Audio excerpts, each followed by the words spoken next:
Hello fidèles auditeurs et bon retour à cette série de lectures du livre de Stormie Omartian dénommé « La prière d'une épouse est efficace ». Nous sommes au chapitre 17, à la page 133 et nous parlerons aujourd'hui de ces relations. Prions. Père, nous te bénissons, te confions ce moment. Merci pour tous les cœurs connectés. Merci de nous faire du bien, de nous enseigner et de nous aider à mettre en pratique pour la seule gloire de ton nom. Amen.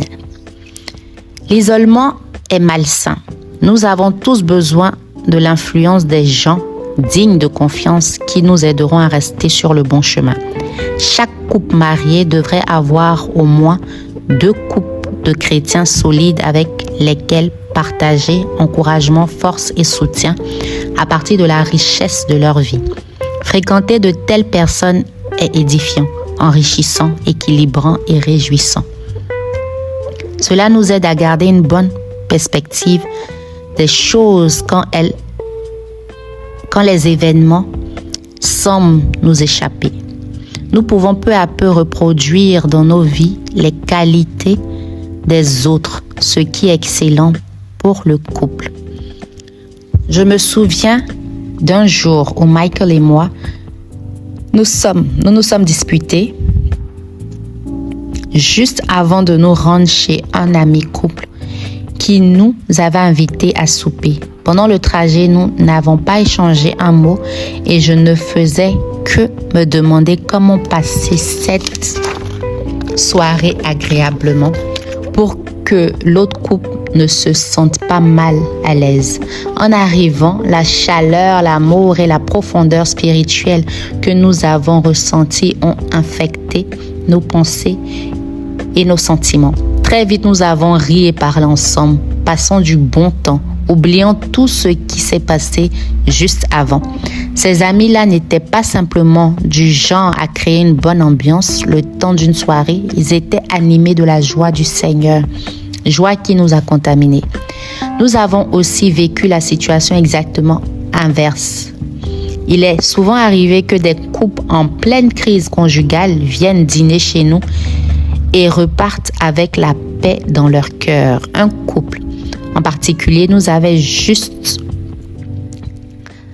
appelé avant l'heure convenue, alors que tout le repas était prêt, pour dire qu'ils s'étaient disputés et qu'ils ne seraient certainement pas des invités très agréables. Je leur ai dit que nous comprenions parfaitement, étant nous-mêmes passés par là, mais que nous voulions qu'ils viennent, quitte à ne pas ouvrir la bouche de la soirée. Je leur ai dit ensuite, de toute façon, il faudrait bien que vous mangiez. Au pire, vous pourrez vous asseoir aux 2 bouts de la table. J'ai eu du mal à les convaincre, mais ils ont fini par venir. Et nous avons fini par passer une agréable soirée ensemble. Nous avons même fini par rire de ce qui était arrivé en début de soirée et ils sont repartis main dans la main. Être de bons amis avec des gens qui aiment le Seigneur n'arrive pas par hasard. Nous devons prier afin que nous puissions accueillir de telles personnes dans nos vies. Et quand nous les trouvons, nous devrions continuer de courir et de couvrir cette relation dans la prière. Nous devrions aussi prier afin d'éloigner de nous les mauvaises influences. La Bible nous dit, ne formez pas avec les incroyants un attelage disparate. 2 Corinthiens 6, 14. Cela ne signifie pas que nous ne pouvons pas fréquenter des gens qui ne sont pas chrétiens, mais nos relations les plus proches, les plus influentes pour nous devraient être avec des gens qui connaissent et aiment le Seigneur, faute de quoi les conséquences ne manqueront pas. Le juste est un guide pour son compagnon, mais la voix des méchants les égare. Proverbe 12, 26. C'est pour cela qu'il est si important de se rattacher à une église où il est possible de rencontrer des gens dont on a besoin. Choisissez de fréquenter les gens les plus recommandables qui soient. ceux dont le cœur est tourné vers le Seigneur. Priez aussi afin que votre mari ait des bons amis, des amis hommes. Et quand il les trouve, laissez-lui le temps de les rencontrer sans le critiquer. Ses amis contribueront à forger son caractère. Le fer aiguise le fer. Ainsi, un homme aiguise la personnalité de son prochain. Proverbe 27, verset 17.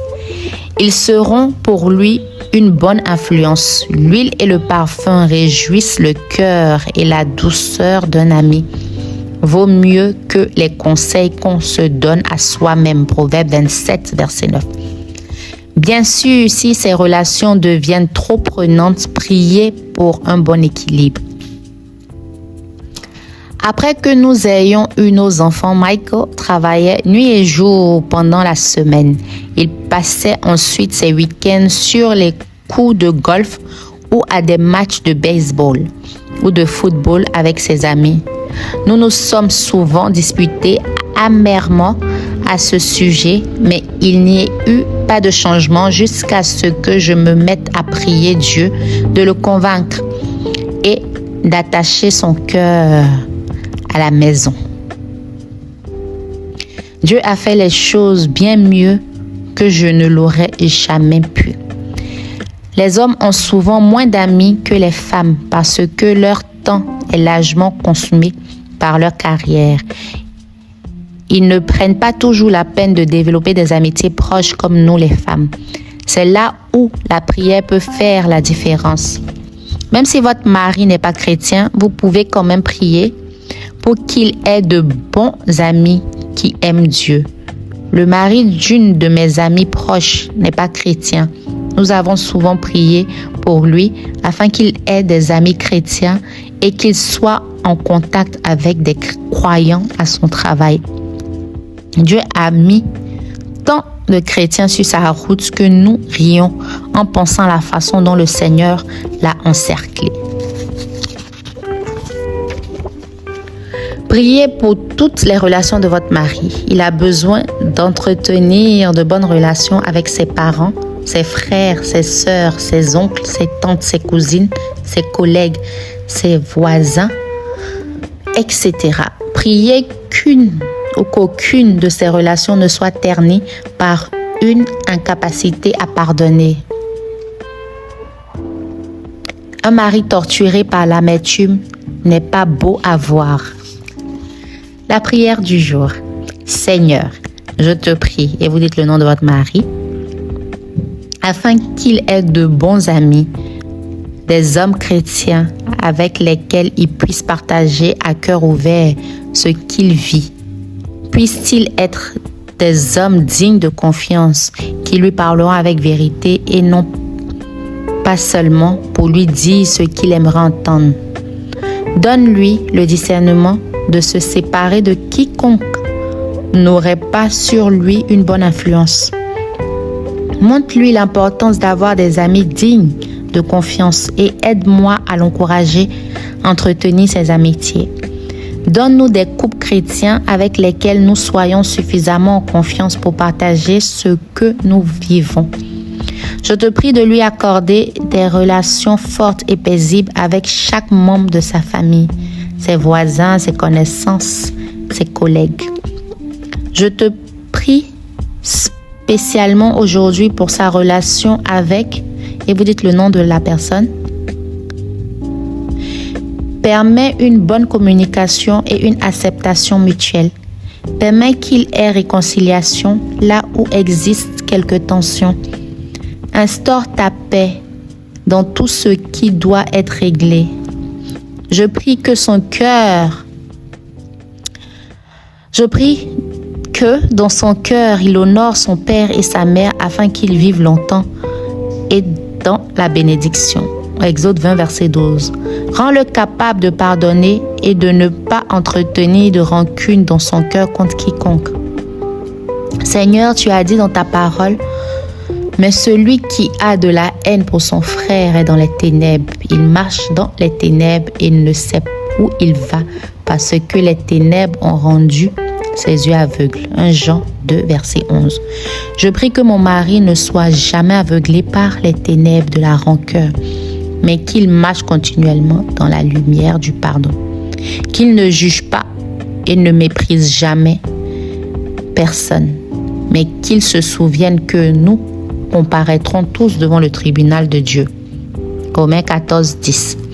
Rends-le capable d'aimer ses ennemis, de bénir ceux qui le maudissent, de faire du bien à ceux qui le haïssent et de prier pour ceux qui cherchent à l'égarer et à le persécuter.